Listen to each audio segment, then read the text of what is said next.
ఒక ప్రాంతంలో ఒక మంచి భక్తిగా బ్రతుకుతున్నట్టు ఒక భక్తిపరుడు ఎలానైనా ఆ భక్తిపరుణ్ణి పాడు చేయాలి అన్న ఆలోచన ఒక స్త్రీకి కలిగింది. ఇంటికి పిలిచింది. నువ్వు నాతో క్షయించాలి, నువ్వు నాతో తప్పు చేయాలి అని ఆవిడ ఎంత బలవంతం చేసినప్పటికి కూడా అతను భక్తిపరుడు గనుక ఆ తప్పుకు ఆ పాపానికి అతను ఒప్పుకోడు. అప్పుడు సరే, నాతో నువ్వు ఎలాగో తప్పు చేయను పాపం చేయను అంటున్నావు గనుక నీకు ఇంకొక 2 ఆప్షన్స్. ప్రక్కన ఒక మద్యం బాటిల్ పెట్టింది, ప్రక్కన ఒక బాలుణ్ణి నిలవబెట్టింది.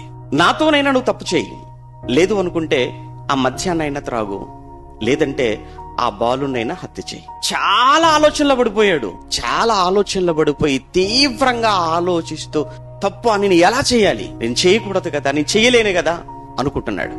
మరోవైపు పసివాణ్ణి చూసి ఈ పసివాణ్ణి చంపటవా, నిన్న నేరస్తుని కావాలా, హంతకుని కావాలా, నో అనుకున్నాడు. ఈ 2 కాదు గాని మద్యం చాలా సులువు కదా, ఇటు ఆవిడతో నేను తప్పు చేయనట్లుగా ఉంటుంది, 2 బాలును కూడా చంపకుండగా ఈ 2 కంటే కూడా సులువుగానే నీ చేతుల నుంచి తప్పించుకునే మార్గం ఈ మద్యమే కదా అని ఆ బాటిల్ తీసాడు. బాటిల్లో ఉన్న మద్యం అంతా తాగేశాడు. ఇక మద్యం తాగిన తర్వాత మత్తులో ఆమెను పాడు చేసేసాడు. ఆవిడ కోరుకుంది, అది జరిగిపోయింది.